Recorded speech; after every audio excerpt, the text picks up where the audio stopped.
इस वक्त हम मंदिर के बाहर मौजूद हैं, उस शिव मंदिर के बाहर जो कि संभल के खग्गूसराय इलाके में मिला है। आपको तस्वीरें भी हम दिखाएंगे, एक एक बारीकी बताएंगे और एक एक पहलू इसका बताएंगे कि आखिर मिनट टू मिनट यहां पर हुआ क्या। दरअसल 14 तारीख को जो जिला प्रशासन की टीम है, जिसमें टीम का नेतृत्व कर रहे थे खुद डीएम एसपी, वो जो है यहां पर पहुंचे थे बिजली विभाग की शिकायत पर फोर्स के साथ, क्योंकि बिजली चोरी की समस्याएं और शिकायतें जो है वो प्रशासन को मिल रही थी। जैसे ही यहां पर पहुंचे तो इस मंदिर की जो है सिर्फ चोटी जो है वो दिखाई दे रही थी। इसके अलावा पूरा मंदिर जो है चारों तरफ से जो है इंक्रोचमेंट उसमें किया गया था, अतिक्रमण करके उसको जो है पूरा कवर किया गया था। जिसके बाद प्रशासन की नजर पड़ी तो प्रशासन ने इस मंदिर के आसपास के अवैध निर्माण को तुड़वाया। जिसके बाद आगे जब जांच शुरू हुई तो यहां पर आप देख रहे हैं ये कुआं है। दरअसल पहले यहां पर एक पूरा रैंप बना हुआ था। ये दरवाजा जो आप साइड में रखा हुआ दिखाई दे रहा है आपको, ये यहां पर इस दीवार की जगह लगा हुआ था, क्योंकि पहले यहां पर दीवार नहीं थी। लेकिन इस घर के मालिक ने यहां पर रैंप बनाया हुआ था और रैंप के जरिए जो है गाड़ी घर के अंदर और बाहर आती थी। लेकिन प्रशासन ने उस रैंप को तुड़वाया तो इस कुएं की खुदाई शुरू हुई तो तकरीबन जो है 20 फीट के करीब ये कुआं खोदा गया और खुदाई के दौरान एक एक करके 3 मूर्तियां मिली। हालांकि वो मूर्तियां खंडित थी, लेकिन उन मूर्तियों को जो है प्रशासन ने संरक्षित किया और संरक्षित करने के बाद अब आगे जो है उसमें खुदाई की गई। लगातार जो है इस शिव मंदिर को लेकर तमाम लोग जो है चर्चा कर रहे हैं कि आखिर इसकी पहले जो है स्वरूप कैसा था और अब कैसा था। उसके बाद हमने विष्णु शरण रस्तोगी, जो कि रस्तोगी परिवार से हैं और तकरीबन 83 साल की उम्र के हैं, उनका ये कहना था जब हमने उनसे बात की तो कि उनका ये मंदिर है उनके परिवार ने बनवाया था, उनके पूर्वजों ने बनवाया था, जो कि तकरीबन 300 साल पुराना मंदिर है। और इस मंदिर के चारों तरफ जो है एक तकरीबन 4 फीट का परिक्रमा मार्ग था, जिसपे परिक्रमा होती थी और लोग पूजा करते थे, पूजा अर्चना करते थे। तो उस दौरान जो मंदिर में शिवलिंग है उसका जलाभिषेक करने के लिए इस कुएं से पानी भी लिया करते थे और उस कुएं के पानी का इस्तेमाल पीने के लिए भी किया जाता था। इस कुएं पे पूजा भी होती थी और ये सब हुआ। उसके बाद आपको हम तस्वीरें दिखाएं तो इस घर की आप तस्वीर देखिए। ये दरअसल घर जो है अब विवाद में है, क्योंकि प्रशासन का भी ये कहना है कि ये घर का कुछ हिस्सा जो है अवैध रूप से बना हुआ है।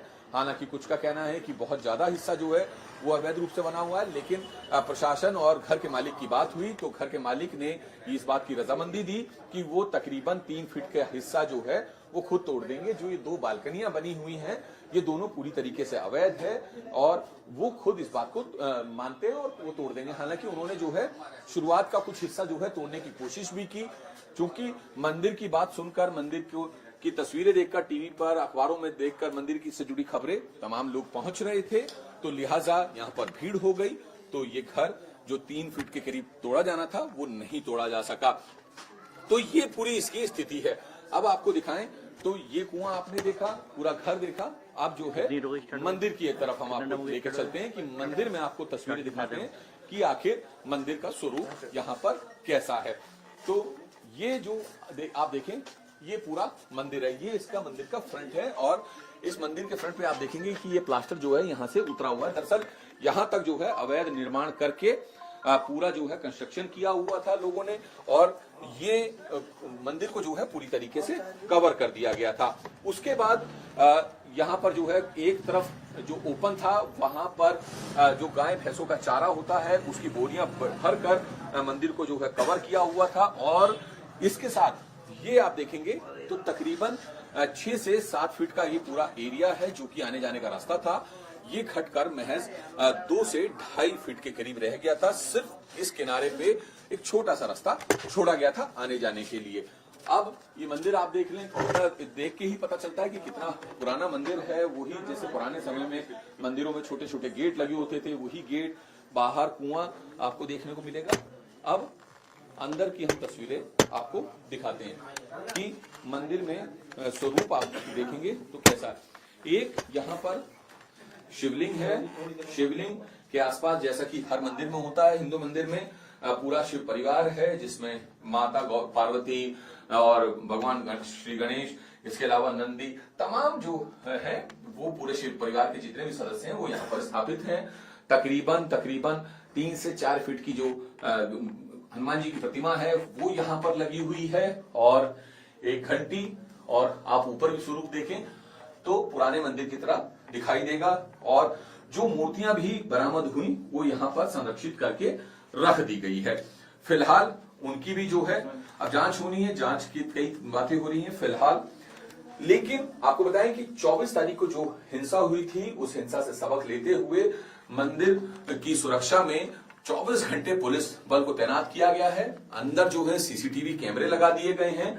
आप देखेंगे कि छोटा सा मंदिर है लेकिन बावजूद इसके 2-2 सीसीटीवी कैमरे यहाँ पर लगे हुए हैं। तो ये मंदिर की पूरी स्थिति है, कानून व्यवस्था बनी रहे उसको ध्यान में रखते हुए ये तमाम जो व्यवस्थाएं हैं वो प्रशासन की तरफ से की गई हैं। अब आपको हम बाहर की तस्वीर दिखाएं, क्योंकि जैसे मैंने कहा कि 24 तारीख को जिस तरह से हिंसा हुई थी, जो हिंसक भीड़ थी उन्होंने सीसीटीवी तक तोड़ दिए थे, तो लिहाजा अब क्योंकि एएसआई जांच करने के लिए आएगी, भारतीय पुरातत्व विभाग की टीम आएगी, तो पहले आपको कंट्रोल रूम के बारे में दिखा दें। देखिए मंदिर के साथ ही एक बड़ा जो है यहाँ पे डिस्प्ले लगाया गया है, जिसमें कि मंदिर और मंदिर के अंदर, मंदिर के बाहर और मंदिर के आसपास की गलियों को मॉनिटर करने के लिए यहाँ पर सीसीटीवी आपको दिखाई देगा। देखिए ये मंदिर का गर्भगृह है, जिसमें आपको बजरंगबली की प्रतिमा भी दिख रही होगी, शिवलिंग भी दिख रहा है, और अंदर एक एक शख्स की मूवमेंट बारीकी से देखी जा सकती है। इसके बाद ये मंदिर के बाहर की तस्वीरें, ये मंदिर, ये कुआं और ये वो घर जो कि अभी तोड़ा जाना है। तो इसके साथ ये मंदिर के अंदर एंट्री करते हुए, एग्जिट करते हुए लोगों की तस्वीरें आपको साफ दिखाई देंगी कि किस तरीके से यहाँ पर एक एक शख्स का चेहरा जो है बिल्कुल साफ दिखाई दे रहा है। ये मंदिर के आसपास की वो गलियां हैं जो सीधा मंदिर से कनेक्ट होती हैं, मंदिर को जोड़ती हैं। दरअसल ये तमाम सीसीटीवी से मॉनिटरिंग इसलिए की जा रही है क्योंकि अगर एएसआई की टीम सर्वे करने आती है उस दौरान किसी तरह से माहौल ना बिगड़े, क्योंकि 24 तारीख को जब हिंसा हुई थी तो उस दौरान भी जामा मस्जिद पर एएसआई की टीम सर्वे करने के लिए पहुंची थी और उस दौरान हिंसा हुई थी। तो इसको ध्यान में रखते हुए प्रशासन ने इस बार बंदोबस्त जो है वो पुख्ता कर दिए। अब एएसआई की हम आपको बात बता देते हैं, जो भारतीय पुरातत्व विभाग है उसकी जो टीम आनी है उसके बारे में हम बात कर लेते हैं। दरअसल भारतीय पुरातत्व विभाग की टीम आएगी क्योंकि जिला प्रशासन की तरफ से एक पत्र जो है वो लिखा गया था एएसआई को, और ये कहा गया था कि यहाँ पर एक मंदिर मिला है जिसका इतिहास पुराना बताया जा रहा है, पुराना एक कुआं भी मिला है और कुएं से कुछ खंडित मूर्तियां भी मिली हैं। तो लिहाजा एक टीम का गठन करके संभल भेजा जाए ताकि इन मूर्तियों की, इस कुएं की और इस जो ये मंदिर है इसकी कार्बन डेटिंग हो सके और मंदिर के अंदर रखी जो मूर्तियां हैं, जो शिवलिंग है, उनकी भी कार्बन डेटिंग हो सके ताकि ये पता लगाया जा सके कि ये मंदिर जो है वो कितना पुराना है और इसका इतिहास क्या है, किस काल में ये बना और किसने बनवाया, या फिर इस मंदिर को बनाने के लिए जिन चीजों का इस्तेमाल हुआ वो किस समय में इस्तेमाल की जाती थी, या फिर इस मंदिर को बनाने के लिए जिस शैली का इस्तेमाल हुआ वो शैली जो है किस समय में इस्तेमाल की जाती थी। हालांकि जो विष्णु शरण रस्तोगी हैं, जो कि रस्तोगी परिवार से हैं, उनका ये दावा है कि तकरीबन 300 साल पुराना ये मंदिर है, लेकिन 1978 में जब दंगे हुए थे, सांप्रदायिक दंगे हुए थे हिंदू मुसलमानों के बीच में, तो उस दौरान 186 लोगों का कत्ल, हिंदू लोगों का कत्ल किया गया था, कुछ को जिंदा भी जलाया गया था। और उस दौरान ये यहाँ पर जो हिंदुओं की आबादी थी, जो कुछ हिंदू परिवार थे, वो यहाँ से धीरे धीरे पलायन करना शुरू हो गए थे, अपने अपने घरों को यहाँ से बेचकर जाने लग गए थे। कुछ लोगों का ये भी कहना है कि उन्होंने अपने घर उस वक्त की मौजूदा जो बाजार कीमत थी उससे कम में बेचे, जिसके चलते वो यहाँ से पलायन करने को मजबूर हुए। जब हमने उनसे ये पूछा कि भाई आपने पलायन क्यों किया, यहाँ से घर बेचकर क्यों गए, तो उनका ये कहना था क्योंकि माहौल बड़ा खराब हो गया था, लॉ एंड ऑर्डर की सिचुएशन थी और ऐसे में वो मंदिर बचाते या अपनी जान, तो इसलिए उन्हें मजबूरी में यहाँ से जाना पड़ा और कम दरों में अपना मकान बेचना पड़ा। इतना ही नहीं, मुसलमानों को ही जो है उन्होंने मकान अपना बेचा भी।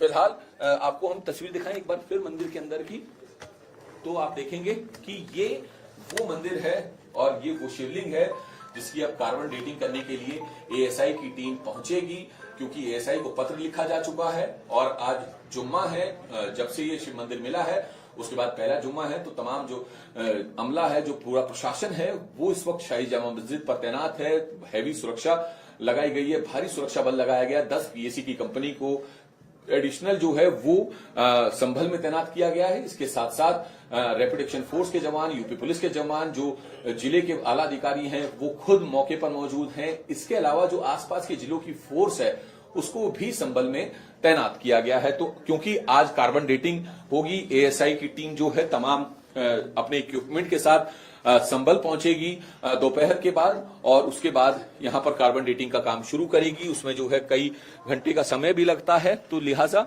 वो समय लगना है और वो एक महत्वपूर्ण चरण है इस मंदिर की नई पहचान के लिए, कि उससे ये साफ होगा एएसआई जब ये सर्टिफाई करेगी कि ये मंदिर कितना पुराना है, किसने बनवाया, किस काल का है, और आखिर इस मंदिर का इतिहास भी वो जो है एएसआई बता सकती है, साथ साथ कुएं का भी और उन मूर्तियों का भी जो कुएं से मिली है। कुमार सोनू, इंडिया टीवी, संभल।